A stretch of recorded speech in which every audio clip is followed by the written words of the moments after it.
Bom dia. A paz. Ainda tá acordando? Eu tô tão feliz que eu coloquei blusa hoje. É, blusa Olha, de gente. frio, ó, tá vendo? O céu tá cinza aqui nessa sexta-feira em São Paulo, né? À noite choveu, o tempo deu uma viradinha, né? Não passamos de 23 graus aqui, eu acredito. Hoje é dia 14 de março de 2025, né? E nós agradecemos a Deus por mais uma oportunidade, mais um dia de leitura bíblica, estudo da palavra, e que Ele nos dê o entendimento dEle, com as bênçãos de Jesus e a proteção e direcionamento do Espírito Santo, para a sequência de 2 Samuel a partir do capítulo 8, né? Exato. Que diz assim: Depois disso, Davi derrotou os filisteus e conquistou aquela região e acabou com o poder deles. Ele também destruiu a terra de Moabe. Depois da destruição, Davi colocou os moabitas em diversas fileiras, usando uma corda para isso. Fez com que eles se deitassem no chão, separando 2/3 dos homens de cada fileira para serem mortos. Os homens restantes ficaram para servir a Davi e pagar imposto. Davi destruiu também as forças do rei Hadadezer, filho de Reobe, rei de Zobá, numa batalha na região do rio Eufrates, onde Hadadezer tentava restabelecer o seu domínio. E Davi prendeu 1.700 homens da cavalaria e 20.000 homens da infantaria. Mandou aleijar todos os cavalos dos carros de guerra, menos aqueles que guardou para si, ou seja, cavalos suficientes para 100 carros. Davi destruiu ainda 22.000 sírios, que vieram de Damasco para ajudar o rei Hadadezer, rei de Zobá. Davi colocou guardas do seu exército em Damasco. Assim, os sírios de Damasco se tornaram seus servos e pagavam um tributo a ele anualmente. E o Senhor ia concedendo vitórias a Davi por onde quer que ele ia. Gente, desculpa, eu vou ter que dar uma pausa. Por falar na Síria, a gente precisa orar muito pelos cristãos de lá, que estão sendo massacrados, assim. Não sei se vocês têm acompanhado aí as notícias, mas nossos irmãos estão sofrendo demais. Bom, os escudos de ouro usados pelos oficiais do rei Hadadezer foram levados por Davi para Jerusalém. Também levou grande quantidade de bronze das cidades de Betá e de Berotai, que pertenciam a Hadadezer. Quando Toi, rei de Amate, ficou sabendo das vitórias de Davi contra o exército de Hadadezer, mandou seu filho Jorão saudar Davi e parabenizá-lo, pois o rei de Amate e Hadadezer eram inimigos. Toi mandou, por meio de Jorão, presentes de ouro, prata e bronze. O rei Davi dedicou esses presentes de prata, ouro e bronze ao Senhor, bem como o ouro e a prata que ele havia tomado das nações que conquistara. De Edom, de Moabe, dos Amonitas, dos Filisteus, de Amaleque e de Hadadezer, filho de Reobe, rei de Zobá. E assim Davi se tornou ainda mais famoso quando voltou da batalha em que matou 18.000 homens edomitas no Vale do Sal.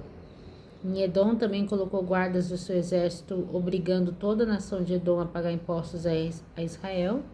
O Senhor estava com Davi e fazia dele um homem vitorioso por onde ele ia. Davi foi um rei justo, tratando com igualdade todo o povo de Israel. Joabe, filho de Zeruia, era o comandante do exército. Josafá, filho de Ailude, era quem registrava os acontecimentos históricos. Zadok, filho de Aitube, e Aimeleque, filho de Abiatar, eram sacerdotes. Seraías era o secretário particular do rei. Benaia, filho de Joiada, era o comandante da guarda do rei, que comandava os queretitas e os peletitas. E os filhos de Davi eram seus ministros, né? Ou sacerdotes, enfim. E... Nossa, eu ia falar um negócio, esqueci. A idade tá chegando, sabe?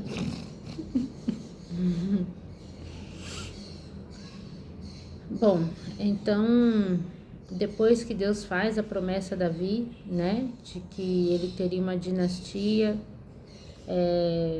e que nunca ia deixar de ter um rei, né, sentado em Jerusalém por meio da família de Davi.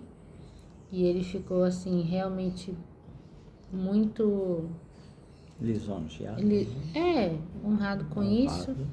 Ele continuou ali botando ordem, né, nos povos ao redor para garantir a segurança do povo. Deus estava sempre protegendo ele.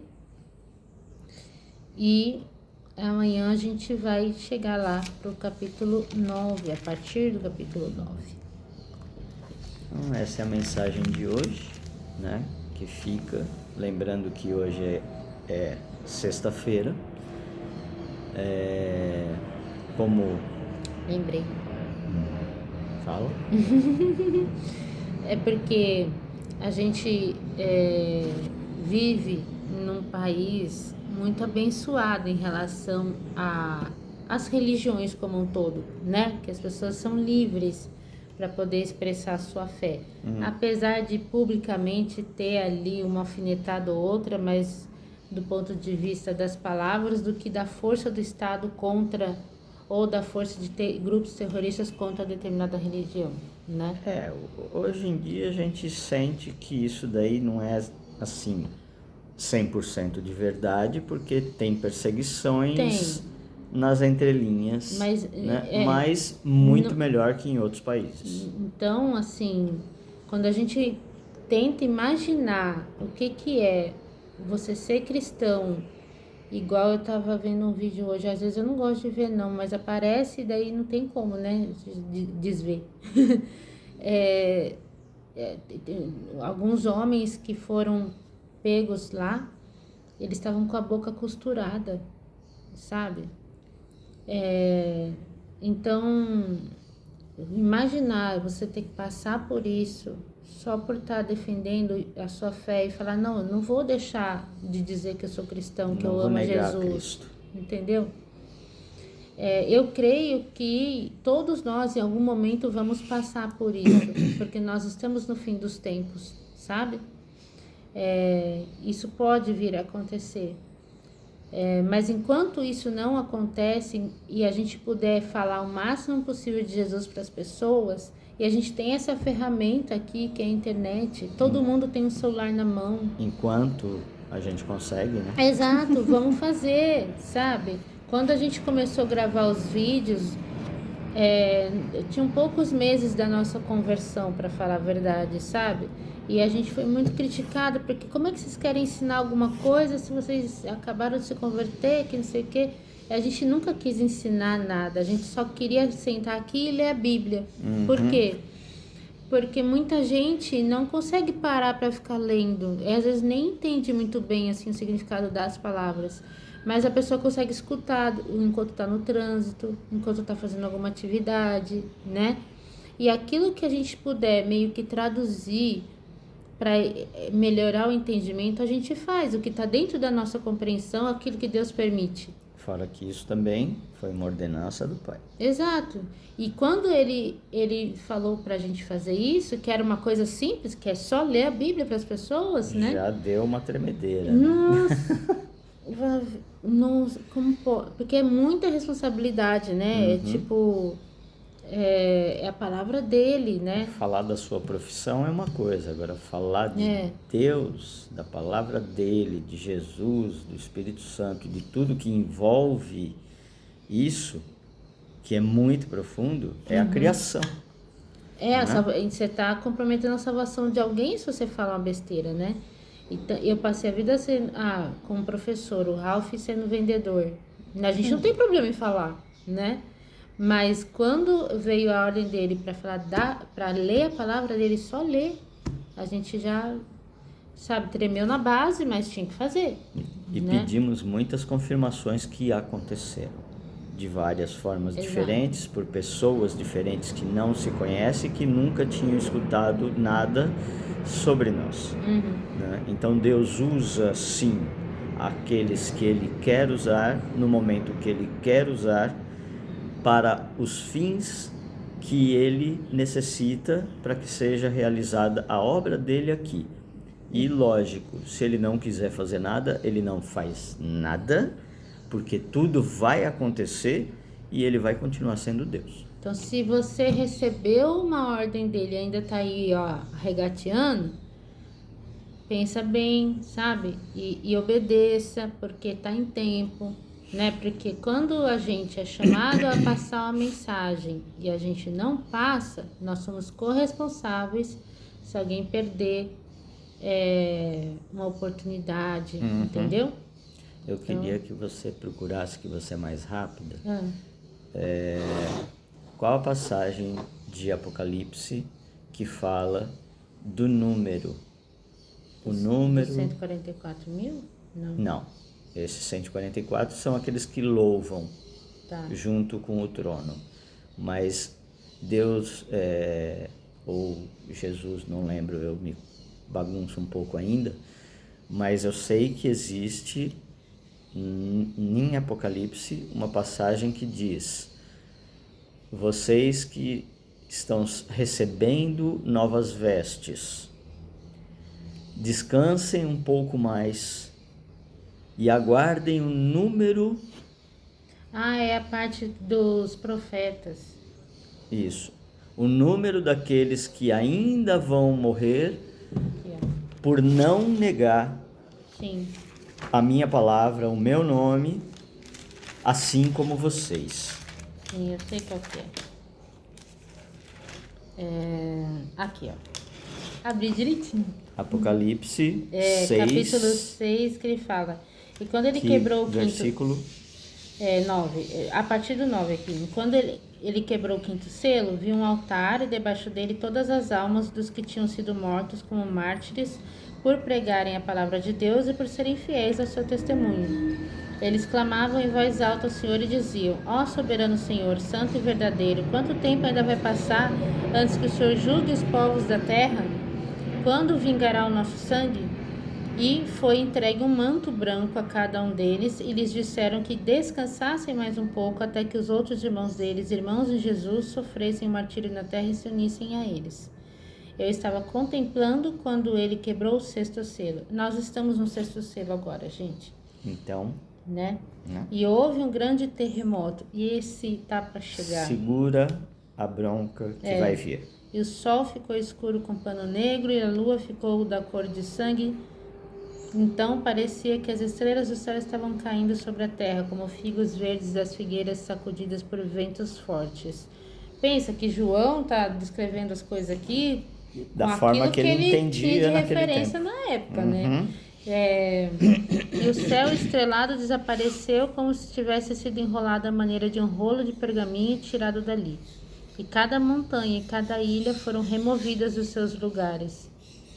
Os reis da terra e os príncipes do mundo, os oficiais militares, os ricos, os poderosos, todos os homens, grandes e pequenos, escravos e livres, escondiam-se nas cavernas e nas rochas das montanhas e gritavam às montanhas e às rochas, suplicando: caiam em cima de nós e escondam do rosto daquele que está sentado no trono e da ira do Cordeiro. Porque o grande dia da ira do Cordeiro chegou, e quem pode sobreviver a ele? Como se eles pudessem fugir deste momento. Porque estar na presença do Senhor, todo mundo, quer dizer, nem todo mundo quer, mas não é fácil não, né? Se a gente com esse corpinho aqui, a gente não aguenta, né? Eu digo Deus Pai, né? E ninguém nunca viu a face dele. A não ser Jesus. Mas a gente vê Deus através de Jesus, sabe? Mas mesmo na presença de Jesus, são segundos, assim. Não dá, a gente não suporta ficar muito tempo. É muito forte. Então, mas a gente deseja. Sim, sempre. Então, fico alerta que durante essa semana ficou batendo na minha cabeça essa passagem. Eu até já tinha citado em orações junto com a Lígia, que a gente faz durante o dia, a madrugada e tal. E agora, a Lígia citando de novo, essa passagem e os acontecimentos que estão sendo vividos mundo afora, incluindo a Síria e outros locais, né? Estamos vivendo os sinais descritos por João lá atrás. Não, e quando ele fala, por exemplo, que vai chegar um povo que vai invadir Israel, que vai vir pelo rio Eufrates, e o Eufrates não está secando, né? Tem muita coisa assim que Os peixes corrobora, no Mar Morto, né, para tudo isso que a Bíblia já falou, ó, há muito tempo. Então, e os sinais da natureza se apressando. e tem gente dormindo no ponto. Então, vamos, né, tentar acordar o máximo que a gente pode. Às vezes a gente desanima, porque a gente fala, parece que ninguém está escutando. Não, quem escuta fala que a gente é louco. Até aí, eu era louca antes de não ser convertida também, né? Louca por louca, prefiro ser obediente a Jesus. Com certeza. Agora, ontem mesmo, eu tive uma conversa com uma pessoa que a gente ama muito. E caiu a ficha dela para algo, sabe? E ela, nossa... Então, assim, quando a gente vê esse despertar, nossa, nos enche de esperança também. E não somos nós, né? A gente só dá o testemunho e pontua na palavra. E o Espírito Santo vai e... Exato, é só ele que convence. Quando a gente vê isso acontecendo, nos enche de esperança e fala, não, peraí, eu tenho que continuar. A gente não pode desistir. Exatamente. Até porque, na própria palavra, seja forte e corajoso, nunca desista, né? A gente tem que fazer a nossa parte. Seja forte e corajoso na Bíblia, está escrito 365 vezes. Ou seja, é uma vez por dia, todos os dias. Vá e mate o seu leão, né? Beleza? Ok? Então essa é a mensagem de hoje, como eu estava finalizando ali, mas não era para finalizar, e a gente voltou, então voltando à finalização de hoje, é sexta-feira, mais tarde nós temos o culto no lar, né?